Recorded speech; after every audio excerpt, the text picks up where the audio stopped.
જો વિદ્યાર્થી મિત્રો ધોરણ 11 ચેપ્ટર નંબર 2 પરમાણુ બંધારણમાં લેક્ચર નંબર 16માં આપણે દાખલા નંબર 30 થી 39 સુધી ગણી ગયા હતા. હવે દાખલા નંબર 40 થી શરૂઆત કરીએ.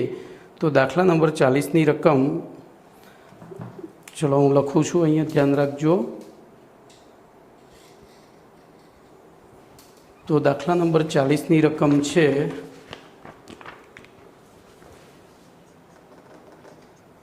આપણે સીધું બાયફર્ગેશન જ કરીશું. પરમાણુમાં 3225 નેનોમીટર ત્રિજ્યાથી શરૂ થઈ 211.6 પિકોમીટર ત્રિજ્યાએ થતા સંક્રમણના કારણે ઉત્સર્જિત વિકિરણની તરંગ લંબાઈ, પછી આ સંક્રમણ કઈ શ્રેણીનું અને કયા વર્ણપટના કયા વિસ્તારમાં મળશે એ જણાવવાનું છે. તો આપણને અહીંયા ત્રિજ્યા આપી છે. તો જો હું બે ત્રિજ્યા માટે સંજ્ઞા આર જ લઈશ, પછી R1 R2 પછી નક્કી કરીશું.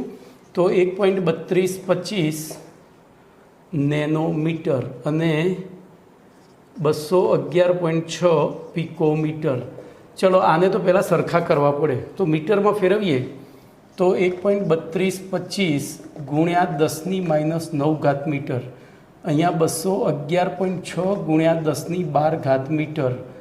હવે સરખા કરવા હંમેશા મોટી ઘાતમાં કન્વર્ટ કરવાના. તો ઉપરનું એઝ ઇટ ઇઝ રાખીએ, નીચેનું કર્યું તો 0.2116 ગુણ્યા 10⁻⁹ મીટર થાય. 3 પોઈન્ટ આમ ખસેડ્યા એટલે પિકોમીટરમાંથી નેનોમીટરમાં રૂપાંતરિત થઈ ગયું. ચલો તો હવે જો આ બેમાંથી 1 2 નંબર કોને આપીશું? તો જેની ત્રિજ્યા નાની હોય એને 1 અને મોટીને 2. તો આ ખાસ ધ્યાન રાખજો. હવે આ સંક્રમણના કારણે ઉત્સર્જિત વિકિરણની લેમ્બડા બરાબર કેટલા, પછી આ સંક્રમણની શ્રેણી બરાબર કઈ અને વર્ણપટમાં વિસ્તાર બરાબર શું, આટલા પ્રશ્નોના જવાબ આપવાના છે આપણે. તો હવે આપણે ગણવાનું શરૂ કરીએ. તો એમાં સૌથી પહેલાં જોજો આપણને આવૃત્તિ પૂછી હોય, જોજો આપણને અહીંયા પૂછ્યું છે શું? તો તરંગ લંબાઈ પૂછી છે. તો તરંગ લંબાઈનું સૂત્ર આપણી પાસે છે લેમ્બડા બરાબર ν/c, એટલે કે ν/c/લેમ્બડા. લેમ્બડાને સૂત્રનો કરતા કરીએ તો c/ν થઈ જાય. એના માટે ν શોધવું પડે. તો નું સૂત્ર છે 3.29 × 10⁻15 (1/ni² - 1/nf²). હવે જોજો અહીંયા z² લખવો પડે ઇન્ટુ સેકન્ડ ઇન્વર્સ, કારણ કે આપણને પરમાણુ કયો નથી, કયો પરમાણુ છે. હાઇડ્રોજન પરમાણુ હોય તો z ના લખીએ તો ચાલે, કારણ કે હાઇડ્રોજન પરમાણુ માટે ઝેડનું મૂલ્ય 1 છે. હવે તો ટૂંકમાં આપણે N1 અને NF શોધવાના છે. તો એ આપણે અહીંથી શોધી શકીએ. તો જોજો અહીંયાથી તમારો દાખલો શરૂ થાય છે. આ રકમ હતી, બોલો, પરમાણુમાં nમી કક્ષાની ત્રિજ્યા બરાબર, nમી કક્ષાની ત્રિજ્યા Rn બરાબર, બોલો શું હતું સૂત્ર?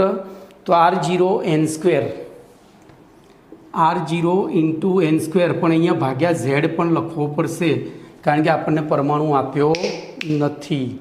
અને એના ઉપરથી તેથી આપણે બોલો R1 બરાબર શું લખી શકીએ? તો R1 બરાબર આપણે લખીએ અહીંયા 0.2116 ગુણ્યા 10⁻⁹ મીટર બરાબર, બોલો R0 એમના એમ રાખવું, n1² કરી દઉં ભાગ્યા z કરું, આને સમીકરણ નંબર 1 કહું.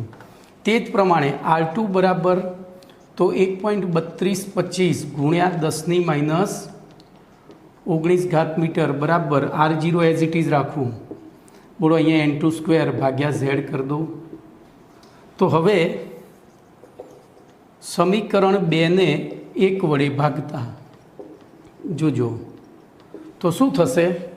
2 ને 1 વડે ભાગીએ એટલે જોજો R0 જતું રહ્યું, z જતું રહ્યું. તો શું થશે? n2/n1² બરાબર 1.3225 ગુણ્યા 10⁻, ચલો એ પણ ઉડી જશે, એ પણ સરખી છે એટલે ઉડાડી દઈએ. તો આપણે લખવું જ નથી, છેદમાં 0.2116 બરાબર, બોલો અહીંયા ભાગાકાર કરીએ આપણે તો 1.3225 ભાગ્યા 0.2116 તો જવાબ આવ્યો તમારો 6.25. તેથી બોલો n2/n1 બરાબર અંડરરૂટ 6.25 ઇમ્પ્લાઇઝ n2/n1 બરાબર, અહીંયા સીધું જ કરી દઉં, ઇમ્પ્લાઇઝ નથી કરવું. બોલો 6.25નું વર્ગમૂળ શોધીએ તો જવાબ 2.5 આવે. ઇમ્પ્લાઇઝ બોલો n2 બરાબર શું થાય, n1 ગુણ્યા 2.5. તો આપણે n1 તરીકે જોજો અહીંયા એવી સંખ્યાઓ લાવવાની છે કે જેથી કરીને આપણો જવાબ બે પૂર્ણાંક આવે. તો બોલો અહીંયા હું 2 મૂકી દઉં, 1 મૂકું તો અપૂર્ણાંક આવશે, કારણ કે કક્ષા ક્યારે અપૂર્ણાંકમાં હોય નહીં. તો 2 મૂકું તો આ પૂર્ણાંક થયું અને તેથી આપણે લખી શકીએ બોલો n2 બરાબર n1 બરાબર 2 અને n2 બરાબર 5 લખાય. આ 2 મૂક્યા એટલે 2નો ગુણાકાર થઈને 5 થઈ ગયો. હવે જોજો અહીં n2 બરાબર 2 છે, જે દર્શાવે છે કે આ શ્રેણી બોલો કઈ આ સંક્રમણ કઈ શ્રેણીનું હશે, આ સંક્રમણ બ્રામર શ્રેણીનું હશે. કઈ શ્રેણીનું છે, આપણો પહેલો જવાબ A1.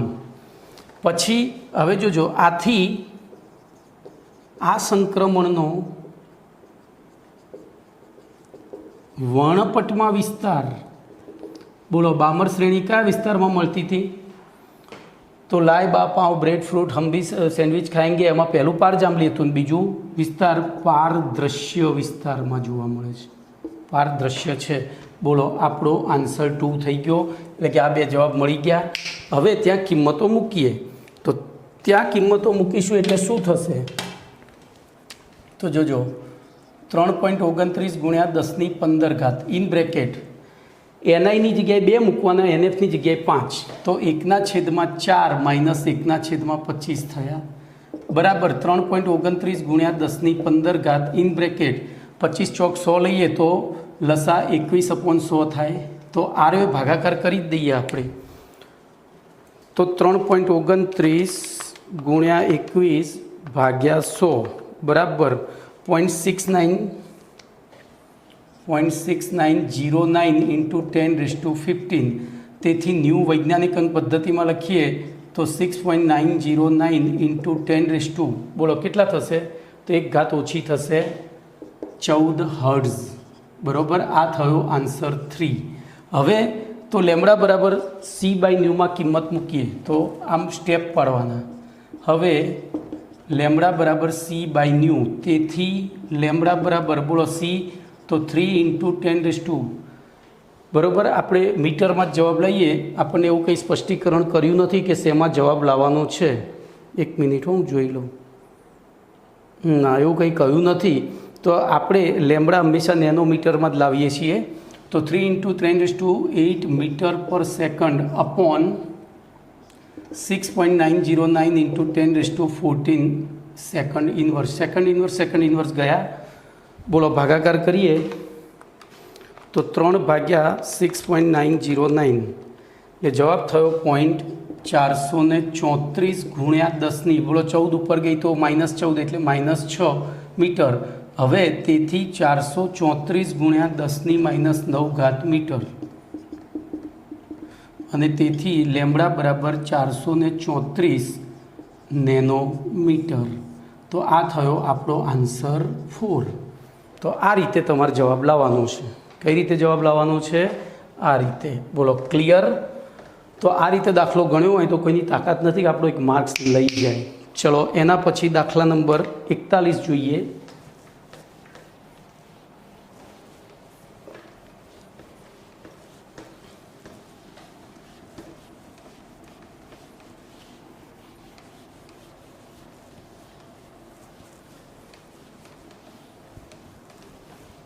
તો દાખલા નંબર 41 N41 ન્યુમેરિકલ્સ 41 બરાબર.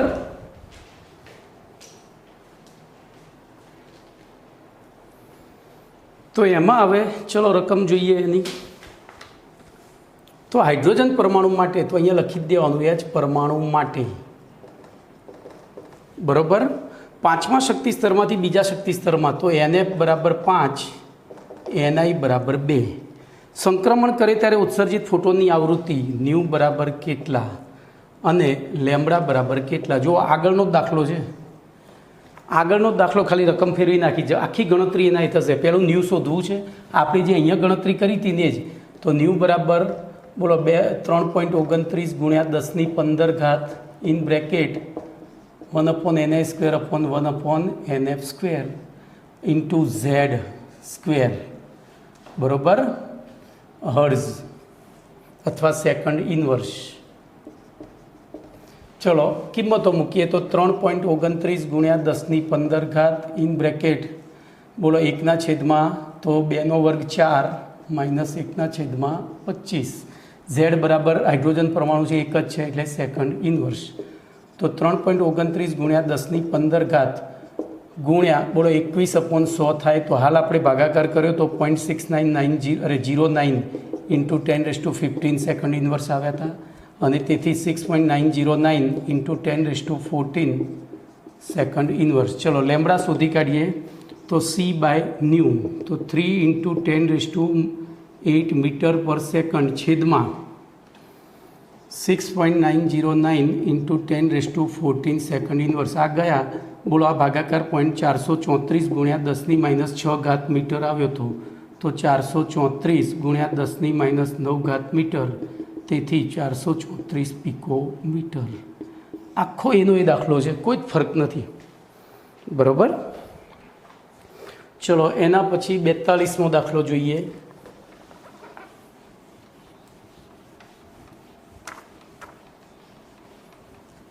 તો 42મા દાખલામાં ધ્યાન અહીંયા રાખજો. Li+2ના એવા બે શક્તિ સ્તર તો N42, તો Li+2 આયન માટે આપણે અહીંયા Z બરાબર લખી જ દેવાનું. તો હા હી લી 3. ચલો એવા બે શક્તિ સ્તરો કે જેમના સરવાળો અને તફાવત તો NF + Ni બરાબર 3 અને NF - Ni બરાબર 1. સરવાળો 3 અને તફાવત જોજો. હવે તફાવતનો જે ચિહ્ન મૂકીએ ને એમાં ધ્યાન રાખવાનું. આપણને ખબર છે Ni નાનો છે ને NF મોટો છે, તો પહેલાં મોટામાંથી નાનું બાદ કરવાનું. ચલો અહીંયા ક્રેમરની રીતે કે લોપની રીતે કરીએ તો 2NF બરાબર શું થયા 4, તેથી NF બરાબર 2 અને તેથી Ni બરાબર 1. ચલો આ મળી ગયું પહેલો આન્સર. હવે આગળ શું કીધું છે આપણને, તો ઉત્સર્જિત ફોટોનની તરંગ લંબાઈ લેમ્બડા બરાબર ખાલી જગ્યા સેન્ટીમીટરમાં શોધવાની છે. તો ફરીથી એના એક દાખલો, કારણ કે આપણે અહીંયા સીધી લેમ્બડા તો શોધી નહીં શકીએ અને સીધી શોધવી હોય તો એ શોધાય, કારણ કે ન્યૂ બરાબર C/લેમ્બડા છે. જો બીજી રીત શીખવાડું તો લેમ્બડા બરાબર શું થાય C/ન્યૂ, બરાબર. તો હું સીધું શોર્ટકટ મારું, લેમ્બડા બરાબર C/ન્યૂ, તેથી લેમ્બડા બરાબર C/, હવે ન્યૂની વેલ્યુ આપણને ખબર છે 3.29 ગુણ્યા 10^15 in bracket 1/ni² minus 1/nf² into Z² second inverse, બરાબર. અહીંયા તો હવે કિંમતો મૂકીએ તો લેમ્બડા બરાબર બોલો C લઈએ, આપણે જવાબ લાવો છે સેમીમાં, તો સેમીમાં જ લઈશું. તો 3 ઇન્ટુ 10⁸8 મીટર હતા, મીટરના સેન્ટીમીટર કરીએ એટલે બીજા 100 વડે ગુણવા પડે, તો સેન્ટીમીટર પર સેકન્ડ. ચલો 3.29 ઇન્ટુ 10⁻15 ઇન બ્રેકેટ 1/1² 1 જ થાય માઇનસ 1/2² 4 ઇન્ટુ Z² 9. ચલો તેથી લેમ્બડા બરાબર તો 3 ઇન્ટુ 10⁻10 મીટર પર સેકન્ડ છેદમાં 3.29 ઇન્ટુ 10⁻15. ચલો તો 4/3 એટલે અહીંયા જોજો ગુણાકારમાં આ લસા 3/4 હશે, તો 3 અહીંયા રહેશે ને 4 ઉપર જશે, છેદનો છેદ ઉપર ગુણ્યા 9 સેકન્ડ ઇનવર્સ. તો સેકન્ડ ઇનવર્સ ગયા, અહીંયા સેન્ટીમીટર છે. તો હવે ભાગાકાર કરીએ તો આ એક સ્ટેપમાં પતી ગયું. તો 3 into 4 divided by 3.29 divided by 3 divided by 9. તો જવાબ તમારો આવ્યો 1.2158. કેટલો આવ્યો 1.21. ના ભાઈ કંઈક મારી ભૂલ થઈ કે એલસી ચલાવવામાં, તો આપણે 3 તો ઉડાડી દઈએ સીધા જ. ચલો ને, તો 4/3 3.29 ભાગ્યા 9 તો જવાબ 0.135 ગુણ્યા 10ની હવે બોલા 15 ઘાત ઉપર જાય તો -15 થાય એટલે -5 ઘાત સેન્ટીમીટર વૈજ્ઞાનિક અંક પદ્ધતિમાં ફેરવીએ તો 1.35 ગુણ્યા 10ની -6 ઘાત સેન્ટીમીટર આન્સર. તો આ રીતે બોલો કમ્પ્લીટ 1.35 ગુણ્યા 10ની -6 ઘાત સેન્ટીમીટર. ચલો એના પછી દાખલા નંબર 43 જોઈએ.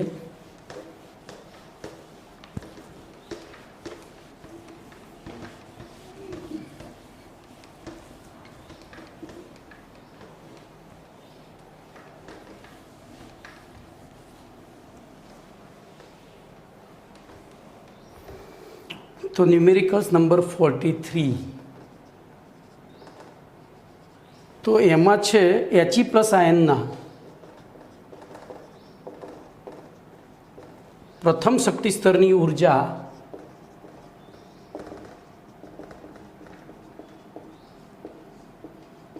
અને ત્રિજ્યા શોધો.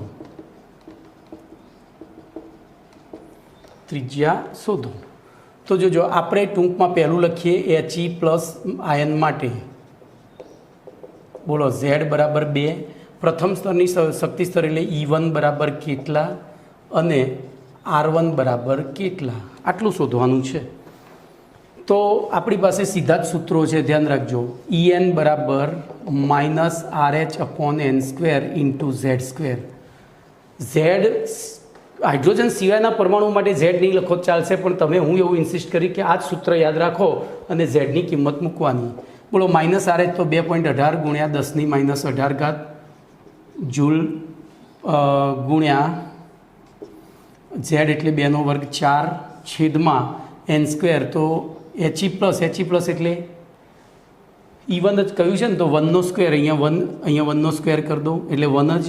તેથી બોલો 21 ચોક એટલે તમારો ભાગાકાર 2.18 ગુણ્યા 4 એટલે 8.72 થયો. તો -8.72 ગુણ્યા 10ની -18 ઘાત જૂલ. બોલો આન્સર 1.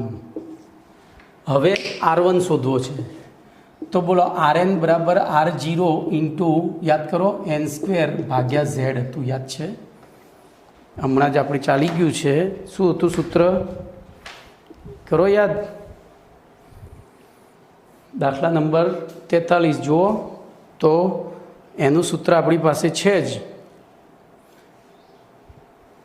હમણાં જ ગણ્યો ને દાખલો ઉપર, પહેલો જ 40મો દાખલો આવો જ હતો. તો Rn બરાબર R0 into n² by Z. Okay, તો એની અંદર હવે તમે કિંમતો મૂકો એટલે તમને જવાબ મળી જશે. તો જોઈએ 43. તો આપણે સીધી જ કિંમતો મૂકીએ. બોલો આપણે R1 મૂકવો છે તો R1 બરાબર R0 ત્યાં હતો 0.529 એંગસ્ટ્રોમ. 0.529 એંગસ્ટ્રોમ પછી ગુણ્યા 1 નો વર્ગ 1 અને Z કેટલા છે તો 2. તો ટૂંકમાં આના અડધા 529ના અડધા એંગસ્ટ્રોમ થાય તો 0.264 એંગસ્ટ્રોમ થયા. બરાબર. હવે તો 0.264 પાછળ પાંચડો રાખો એટલે વાંધો નહીં. તો આપણને જવાબ એવું કંઈ કહ્યું નથી કે શેમાં આપવો, તો આપણે તેમ છતાં MKS કે CGSમાં આપવાનો. બોલો આ એંગસ્ટ્રોમની જગ્યાએ હું 0.2645 ગુણ્યા 10ની -8 ઘાત સેન્ટીમીટર લખું તો હવે 1 પોઈન્ટ હજુ આ બાજુ ખસેડું તો 2.645 ગુણ્યા 10ની -9 ઘાત સેન્ટીમીટર થાય. બરાબર. તો આ સેન્ટીમીટરમાં થયો. તમારે મીટરમાં લાવવો હોય એટલે આ મીટરમાં લાવવો હોય તો શું થઈ જાય? બોલો ખબર પડી ગઈ? તો અહીંયા તમને શેમાં આપ્યો છે જવાબ આપ્યો છે 43માં 2.189 સોરી 0.000 અચ્છા એને નેનોમીટરમાં આપ્યો છે. જો નેનોમીટરમાં આ પહેલો જવાબ આપણો આન્સર 1. ચલો નેનોમીટરમાં ફેરવો હોય તો 2.645 ગુણ્યા 10⁻9 ગુણ્યા 10⁻2 તો 1 ઘાત પાછી અહીંયા લઈ જવી પડે, અરે 2 ઘાત લઈ જવી પડે, બરાબર. તો 0.0264 ગુણ્યા 10⁻9 ઘાત મીટર એટલે કે 0.0264 નેનોમીટર આન્સર પડી. 0.2645 જે આવતું હોય. ચલો એના પછી દાખલા નંબર 44.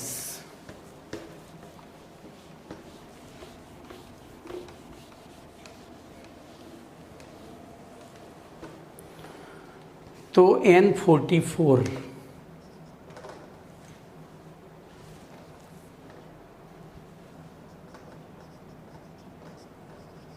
N44માં આપણને કીધું છે H પરમાણુમાં ઇલેક્ટ્રોનનો વેગ.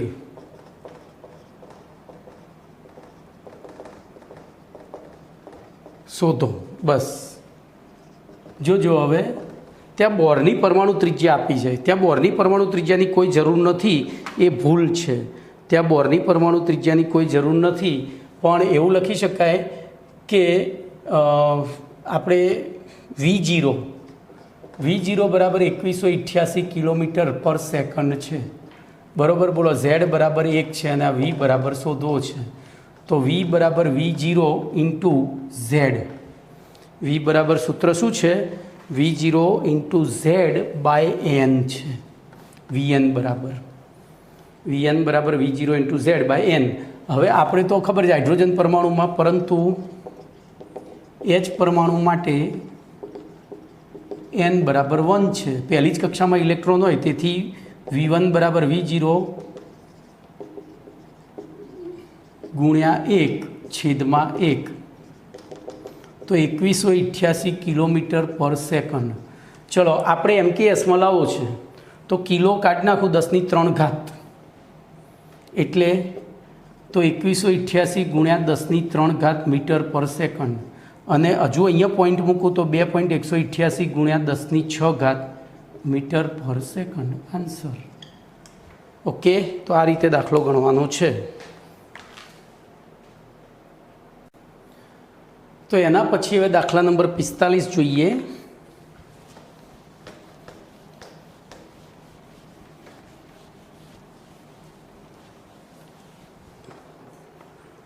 તો N45 જોજો, એમાં આપણને શું કહ્યું છે? બ્રાહ્મર શ્રેણીની સૌથી લાંબી તરંગ લંબાઈવાળા, જોજો આખી વ્યાખ્યા આખો પ્રશ્ન લખું છું. બ્રાહ્મર શ્રેણીની સૌથી લાંબી તરંગ લંબાઈ ધરાવતા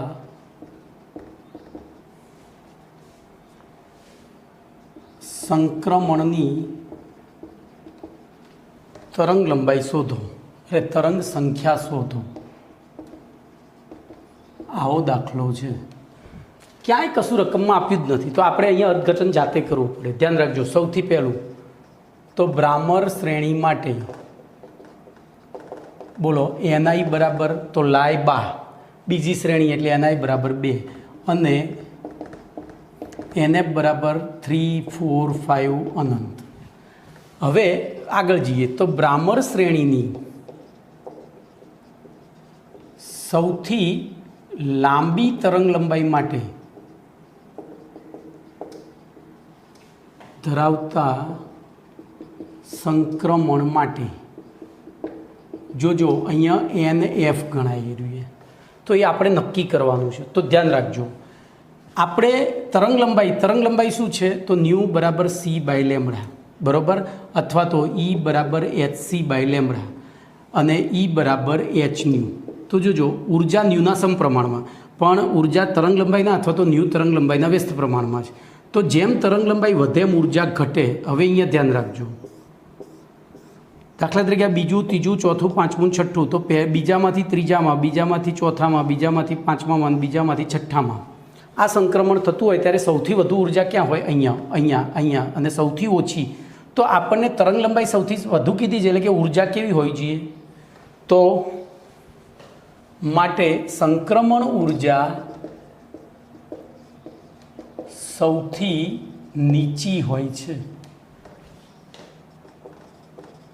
આથી બોલો NF બરાબર શું થાય? તો 3 થાય છે. NF બરાબર શું થાય? આમ તો NFના ઘણા વેલ્યુ લઈ શકાય, પણ આપણને સૌથી લાંબી તરંગ લંબાઈ કીધી છે, એટલે NF બરાબર શું લેવાય? 3. તો હવે પતી ગયો તમારો દાખલો. બોલો હવે તો તરંગ સંખ્યાનું સૂત્ર મૂકવાનું. ન્યૂ બાર બરાબર 109,677 in bracket 1/ni² into -1/nf². બોલો હતું આ સૂત્ર? તો એમાં કિંમતો મૂકી દઈએ. તો 109,677, ચલો 1/4 તો 4 -1/9, તો 109,677. બોલો લસા કાઢીએ તો 5/36 થાય. હવે આ એકમ તો સેન્ટીમીટર ઇન્વર્સ હતો, યાદ રાખજો. આ સેન્ટીમીટર ઇન્વર્સ. તો ભાગાકાર કરીએ હવે. બોલો ભાગાકાર કેટલો આવશે? તો 109,677 ગુણ્યા 5/36 બરાબર. જોજો અહીંયા 15, 23, 2.9 સેન્ટીમીટર ઇન્વર્સ આવ્યો. હવે જોજો તરંગ સંખ્યા છે, ક્યારે અપૂર્ણાંકમાં ના હોય, સંખ્યા છે તો આપણે એને પૂર્ણાંકમાં, વળી અહીંયા આપણને બધું પૂર્ણાંક કંઈ આપ્યું જ નથી, એટલે આપણે એને પૂર્ણાંકમાં જવાબ આપીએ તો આને રાઉન્ડ ઓફ કરીએ તો 15,232 સેન્ટીમીટર ઇન્વર્સ. બરાબર. હવે એમાં બોલો આપણે એને મીટરમાં ફેરવવું હોય તો જોજો, તો અહીંયા ન્યૂ બાર બરાબર 15,232 ગુણ્યા 10ની, જોજો મીટરમાં ફેરવવું છે એટલે શેના વડે ભાગવું પડશે? 100 વડે ભાગવું પડે. 100 મીટર ઇન્વર્સ. હવે 100 વડે ભાગીએ એટલે અહીંયા પોઈન્ટ આવ્યો તો 1.5232 ગુણ્યા 10⁻²² મીટર ઇન્વર્સ. કેટલો? 1.52. તો અહીંયા કદાચ મારી ભૂલ થઈ હો ભાઈ, મારી ભૂલ થઈ, અંદર ભૂલ નથી. જોજો આ જ સમજાવવાનું, જેમાં મારે ભૂલ ના કરવી જોઈએ એમાં મારી ભૂલ થઈ ગઈ. બોલો સેન્ટીમીટર ઇન્વર્સ છે, એમાંથી મીટર ફેરવવો છે, તો ન્યૂ બાર બરાબર પહેલું તો 15,232 છેદમાં સેન્ટીમીટર લખવા પડે, અને સેન્ટીમીટરના મીટર કરીએ તો 152.32 છેદમાં મીટર ભાગ્યા 100 કરવા પડે. સેન્ટીમીટરમાંથી મીટરમાં ફેરવાય, સેન્ટીમીટરમાંથી મીટર કરવા એટલે 100 વડે ભાગો ત્યારે મીટર મળે. તો એ 100 ઉપર જતા રહ્યા તો 15,232 ગુણ્યા 10⁻² મીટર ઇન્વર્સ થાય. અને પછી 1, 2, 3, 4 પોઈન્ટ કાપીએ તો 1532 ગુણ્યા 10⁶ મીટર ઇન્વર્સ. આ જવાબ. હવે કેલ્સી બદલાશે ને એટલે પોઈન્ટ પછીના આંકડા થોડા વેરિયન્ટ રહેવાના, એ બહુ ટેન્શન નહીં લેવાનું. ઓકે, ચલો એના પછી દાખલા નંબર 46.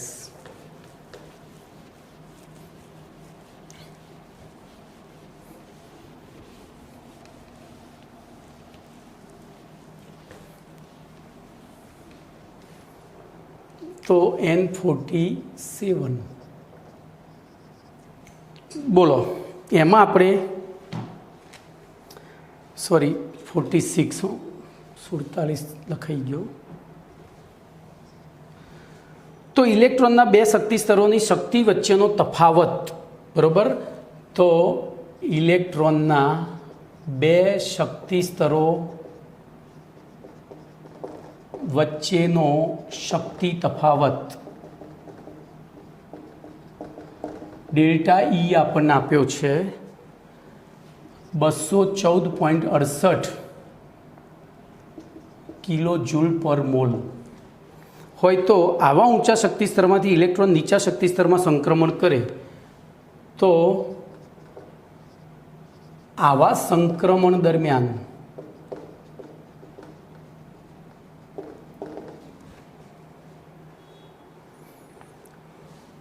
ઉત્સર્જિત પ્રકાશની આવૃત્તિ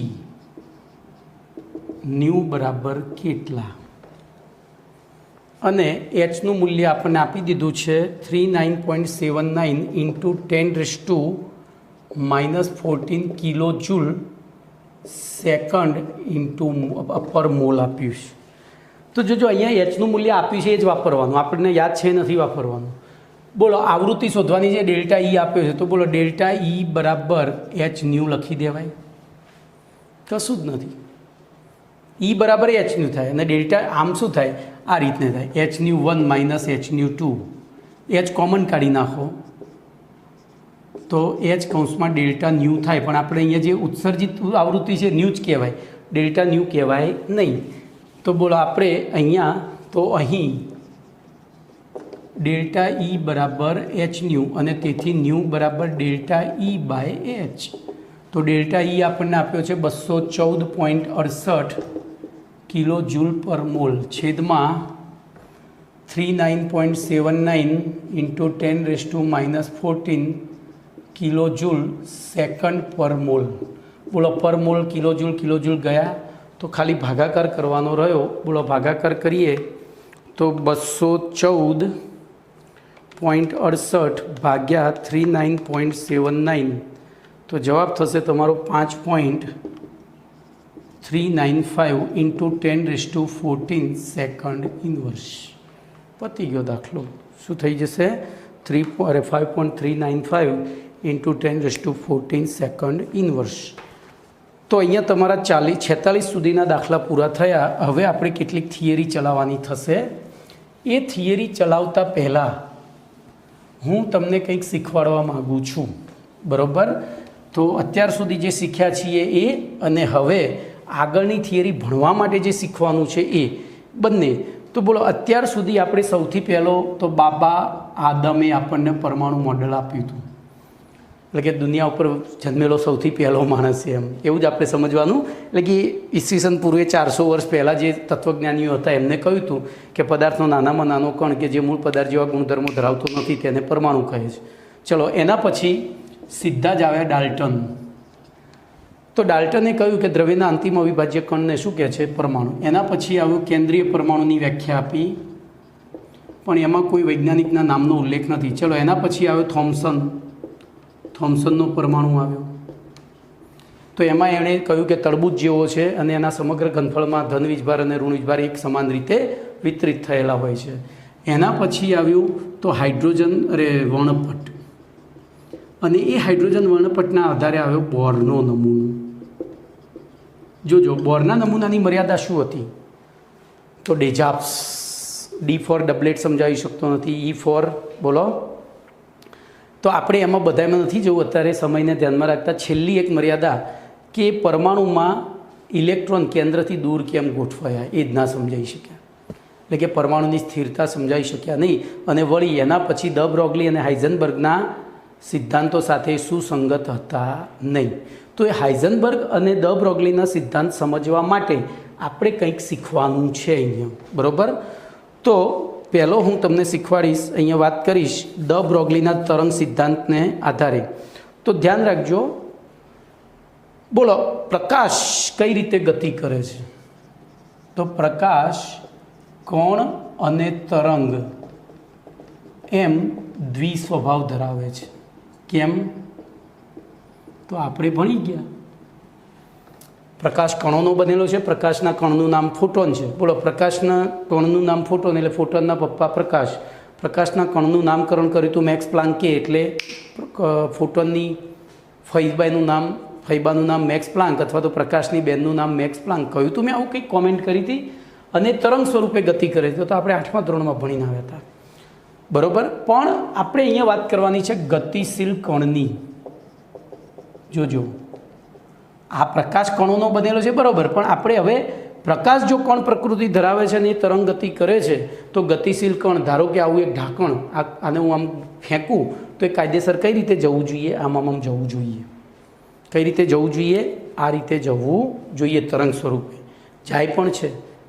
જાય પણ છે બરાબર પણ એ તરંગ લંબાઈ આટલી બધી લાંબી નથી કે આપણને દેખાય જો હવે તમારે જોવી હોય તો ક્યાં જોઈ શકો તો ઘણી વખત આપણે લોંગ ડ્રાઈવ ઉપર ગયા હોય ગામડે જતા ગાડીમાં બેઠા અને વચ્ચે રેલવે ટ્રેક આવે તો રેલવે ટ્રેક ઉપર ધારો કે કોઈ સંજોગો વસાત આપણી ગાડી પહેલી જ છે પેલી ક્રોસિંગ છે એની પછી તરત ક્રોસિંગ બંધ છે અને આપણે પહેલાં જઈને ઊભા રહ્યા છીએ બોલો ટ્રેન નીકળતી હોય આપણે ઓબ્ઝર્વ કરીએ છીએ તો તમે આ બધું ઓબ્ઝર્વ કર્યું હશે પણ તમને યાદ નહીં હોય અથવા તો તમે હવે હું કહીશ એટલે યાદ હા સાહેબ આવું થાય તો ટ્રેન જ્યારે ગતિ કરતી હોય તો જો ટ્રેનના પાટા એકદમ સ્મૂથ હોય એમાં કોઈ ખાડો ટેકરો હોતો નથી તો પછી ટ્રેન પણ આમ સીધી જ જવી જોઈએ ને આમ સીધી જવી જોઈએ ને, પણ જો ટ્રેન છે ને એના બે વેગન, હવે પછી જુઓ તો ધ્યાન રાખજો, વચ્ચેથી જોઈન્ટ હોય ને ત્યાંથી બે વેગન આમ થઈને જતા હોય, એટલે કે વેગન એક કણ થયો અને એ કણ ઉપર આવે નીચે જાય, ઉપર આવે નીચે જાય, એટલે કે તરંગ ગતિ કરે છે. જો કે ખોટું છે, એ કહી દઉં તમને, આ હું જે સમજાવી રહ્યો છું ખોટું છે. એ કેમ થાય છે પછી હું તમને કારણ આપીશ, પણ હાલ પૂરતું મારે એટલું પુરવાર કરવું છે કે ગતિશીલ કણ કઈ રીતે ગતિ કરે છે, તો તરંગ સ્વરૂપે ગતિ કરે છે. અને આના ઉપરથી દ બ્રોગલીએ, આપણે ડિટેલમાં પછી શીખીશું, દ બ્રોગલીએ દ્રવ્ય તરંગ સિદ્ધાંત આપ્યો હતો.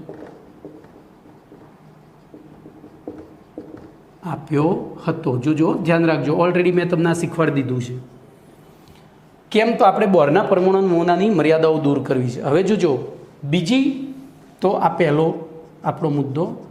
બીજો મુદ્દો જોજો, એક વ્યક્તિ છે, ધારો કે તમારી જ વાત કરું, તમે અત્યારે હાલ મોબાઈલ તમારા હાથમાં લઈને અથવા તો સ્ટેન્ડમાં ગોઠવીને તમે મારું લેક્ચર જોઈ રહ્યા છો. બોલો, મોબાઈલ તમારાથી કેટલો દૂર છે?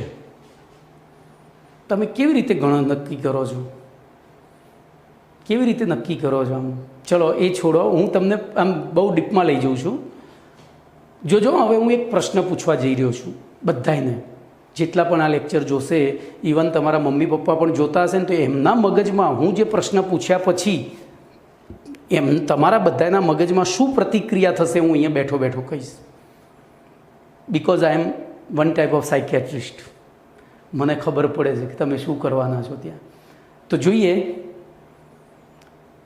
હું પ્રશ્ન પૂછું છું, ધ્યાનથી જોજો, તમારા મગજમાં જે પ્રતિક્રિયા થાય છે યાદ રાખજો. હું તમને કહીશ કે તમારા મગજમાં આવી પ્રતિક્રિયા થઈ.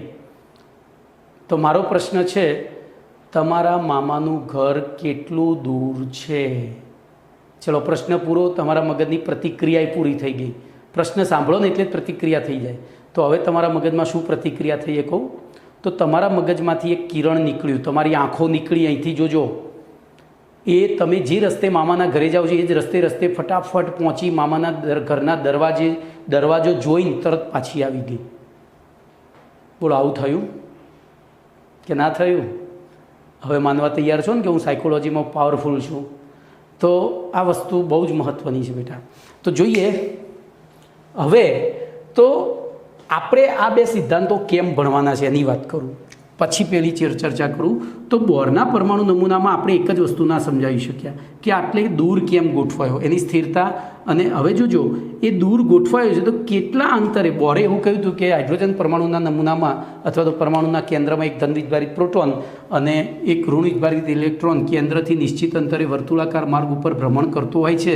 તો આ નિશ્ચિત અંતર કેટલું એ નક્કી કરીએ તો આપણે આનું સાચું બંધારણ દોરી શકીએ. તો એ નક્કી કરવા માટે આપણે બીજો સિદ્ધાંત વાપરીશું, હાઇઝનબર્ગનો અનિશ્ચિતતાનો સિદ્ધાંત.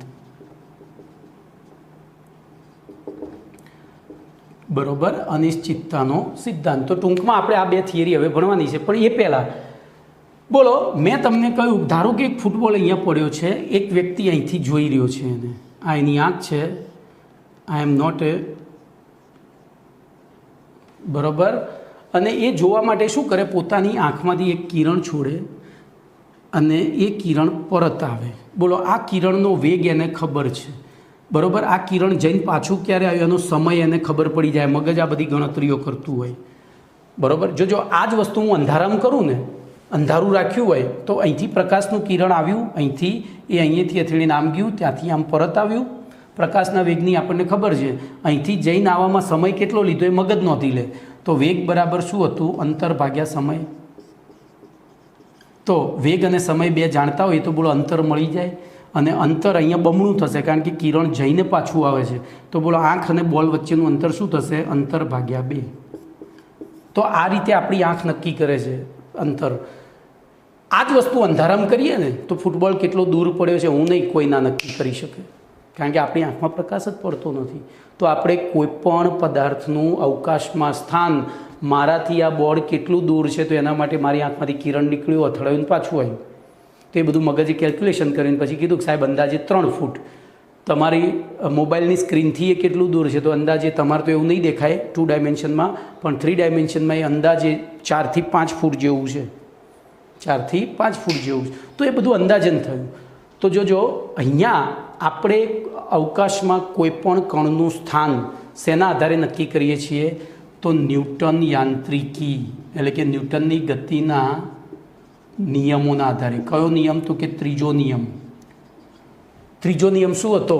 તો આઘાત અને પ્રત્યાઘાત સમાન પરંતુ વિરુદ્ધ હોય. તો અહીંથી આંખમાંથી નીકળેલું કિરણ અહીંયા અથડાય, જેટલા વેગથી અથડાય છે એટલા જ વેગથી જો એ પાછું પડે ને તો આ સમય સરખો થાય જવા આવવાનો, નહીંતર અહીં અંતર ખોટું પડે. કારણ કે આપણે અંતર ભાગ્યા 2 કરી, અહીંથી ઝડપથી જાય પણ જો પાછું ધીમેથી આવે તો અંતર આપણને ખોટું મળે. પણ ન્યૂટનની ગતિના ત્રીજા નિયમ પ્રમાણે આઘાત અને પ્રત્યાઘાત સમાન પરંતુ વિરુદ્ધ હોય છે, એટલે જેટલા જ વેગથી ગયું એટલા જ વેગથી પાછું આવ્યું, એટલે આપણે માપેલા અંતરને 2 વડે ભાગ્યું તો આ અંતર મળી ગયું. આમ અવકાશમાં ભારે કણોનું સ્થાન નક્કી કરવા માટે આપણે શેનો ઉપયોગ કરીએ છીએ? ન્યૂટન યાંત્રિકીનો. જો આ સિદ્ધાંતનો ઉપયોગ યુદ્ધમાં દુશ્મન દેશના વિમાનને તોડવા માટે થાય. કેવી રીતે સમજાવું છું? યુદ્ધમાં દુશ્મન દેશના વિમાનને તોડવા માટે થાય. ધારો કે એક પ્લેન અહીંયાથી ઉડી રહ્યું છે, બરાબર? અહીંયા આપણી એક તોપ છે અને તોપની સાથે એક રડાર જોડેલું છે. તો એ રડારમાંથી એક કિરણ નીકળે, એ અથડાઈને પાછું આવે. બોલો, અહીંયા નીકળવાનો સમય t1 અને પાછા આવવાનો સમય t2. એનો વેગ એને ખબર હતી v. તો આ અંતર x નક્કી થઈ ગયું, ખબર પડી. ચલો, એ પ્લેન ઉડતું ઉડતું અહીંયા પહોંચ્યું એટલે રડારે ફરીથી એક કિરણ છોડ્યું, એ અથડાઈને પાછું આવ્યું, બરાબર? તો એ વખતે અંતર y મળી ગયું. હવે આ ખૂણો કેવો છે? કાટખૂણો. તો પાયથાગોરસના પ્રમેય અનુસાર બોલો ABC, તો AC² બરાબર AB સ્ક્વેર પ્લસ BC². તો આ y હતું, બોલો આપણને આ z મળી જશે. હવે આ બીજો પ્રયોગ કર્યો એટલે સમય t3 અહીંથી કિરણ નીકળ્યું અને t4 એ પાછું આવ્યું. તો આપણી પાસે જોજો પ્લેન અહીંયા ક્યારે હશે? તો t1 પ્લસ t2/2a, કારણ કે અહીંથી કિરણ t1 એ નીકળ્યું, પાછું t2 એ આવ્યું, તો t1 t2ના વચ્ચે સમયે પ્લેન અહીંયા હતું. એવી રીતે અહીંયા ક્યારે હશે? તો t3 પ્લસ t4/2. તો આપણી પાસે 2 સમય આવી ગયા, આ અંતર આવી ગયું. તો બોલો, પ્લેનનો વેગ ખબર પડી ગઈ. અને પ્લેનનો વેગ ખબર પડી ગઈ તો અહીંયા હવે આ રડાર કેલ્ક્યુલેશન કરીને એવી રીતે ગોળો છોડશે કે પ્લેન ઉડતું ઉડતું અહીંયા પહોંચશે અને અહીંથી ગોળો ધૂળુમ, બરાબર? તો યુદ્ધમાં દુશ્મન આ ગોળાઓની કિંમત બહુ હોય, એક ગોળો 1 લાખ રૂપિયાનો હોય છે. લોકો એમને વેડફી ના નાખે, આવી બધી ગણતરીઓ કરીને નિશાન લઈને ટાંકે. એટલે જોજો આપણા પાયલોટો જે છે ને, બધા પાયલોટો તો હવે શીખી ગયા ને, એ લોકો સીધું પ્લેન ના ચલાવે, આમ વાંકું ચૂકું ચલાવ્યા કરે, બરાબર? પણ તોય હવે નવી નવી ટેકનિકો આવતી જાય છે. પણ આ આપણી ક્લાસિકલ મેથડ હતી યુદ્ધમાં દુશ્મન દેશનું વિમાન તોડવાની. અને શેના પર આધારિત હતી? તો એ પણ ન્યૂટન ગતિના ત્રીજા નિયમ ઉપર આધાર હતી. અહીંથી અથડીને પાછું આવ્યું, અહીંથી અથડીને પાછું આવ્યું, જવા આવવાનો વેગ સરખો હતો એટલે આપણને અંતર સાચું મળ્યું. જો વેગ સરખો ના હતો, અંતર સાચું ના મળત, સમય સાચો ના મળત. તો હવે ટૂંકમાં આપણે આ સિદ્ધાંતનો ઉપયોગ અહીંયા કરવાનો છે. જોજો, અહીંથી એક ઉદ્ગમ તરંગ ઉદ્ગમ, એક તરંગ અથડાઈને અહીંથી અહીંયા પાછું આવ્યું. બોલો, આ અંતર x માપી લેવાયું. એના બીજું તરંગ અહીંથી અથડીને અંદર ગયું, કેન્દ્રને અથડીને પાછું આવ્યું. બોલો, y મળી ગયું. તો કેન્દ્રથી અંતર r કેટલું? તો y - x. તો બોરના નમૂના પછી આ 2 સિદ્ધાંતો ઉપર આધારિત એક નવો પરમાણુ નમૂનો રજૂ કરવામાં આવ્યો, જેને તરંગ યાંત્રિકી નમૂનો અથવા તો ક્વોન્ટમ યાંત્રિકી નમૂનો કહે છે, બરાબર? તો આગળનો પ્રશ્ન છે તમારો 50મો પ્રશ્ન ચાલી ગયો. હવે હું ટેક્સ્ટ બુક મુજબ જાઉં. તો પ્રશ્ન નંબર 50.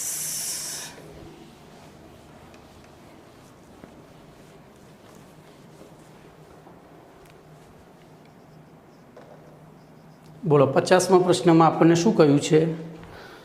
તો પરમાણુના આધુનિક નમૂનાને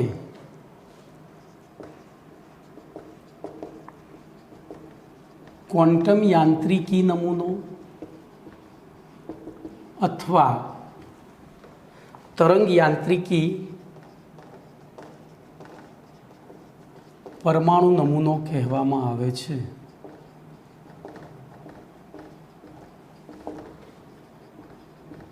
કારણ આપો. આપણે એને કારણ આપો, કાપો નહીં. તો શું લખીશું? ચલો, પ્રશ્ન મેં તમને આખો સમજાવી દીધો છે. તો ટૂંકમાં આપણે શરૂઆત કરવાની છે અહીંથી. બોલો. તો બોરનો પરમાણુ નમૂનો પ્લાન્કના ક્વોન્ટમ સિદ્ધાંત ઉપર આધારિત હતો, પરંતુ તે પરમાણુનું સચોટ બંધારણ સમજાવી શકતો નહોતો. એને એવું કીધું કે પરમાણુમાં કેન્દ્રથી નિશ્ચિત અંતરે વર્તુળાકાર માર્ગ ઉપર ઇલેક્ટ્રોન ભ્રમણ કરે છે, પણ ક્યાં ભ્રમણ કરે છે, કેટલા અંતરે, નિશ્ચિત કહ્યું પણ ચોક્કસ અંતર એમને કહ્યું ન હતું. બરાબર. તો એ મર્યાદા દૂર કરવા માટે વિજ્ઞાનમાં એક નવી શાખા છે, જેમાં દ બ્રોગલીના દ્રવ્ય તરંગ સિદ્ધાંત અને હાઇઝનબર્ગના અનિશ્ચિતતાના સિદ્ધાંતનો અભ્યાસ કરવામાં આવે છે, જેને ક્વોન્ટમ યાંત્રિકી અથવા તો ક્વોન્ટમ મિકેનિક્સ કહે છે. શું કહે છે? અથવા તો તરંગ યાંત્રિકી કહે છે. તો જો હવે વિજ્ઞાનની એક નવી શાખા કે જેમાં દ બ્રોગલીના દ્રવ્ય તરંગ સિદ્ધાંત અને હાઇઝનબર્ગના અનિશ્ચિતતાના સિદ્ધાંતનો અભ્યાસ કરવામાં આવે છે. આ શાખાને તરંગ યાંત્રિકી અથવા તો ક્વોન્ટમ યાંત્રિકી કહેવામાં આવે છે. આથી કહી શકાય કે ક્વોન્ટમ યાંત્રિકી અથવા તો તરંગ યાંત્રિકીનો પાયો, જો હવે આનો પાયો કોને નાખ્યો? તો દ બ્રોગલી અને હાઇઝનબર્ગે. બોલો, એનો વિકાસ કોણે કર્યો? તો શ્રોડિંજરે. કોણે કર્યો એનો વિકાસ?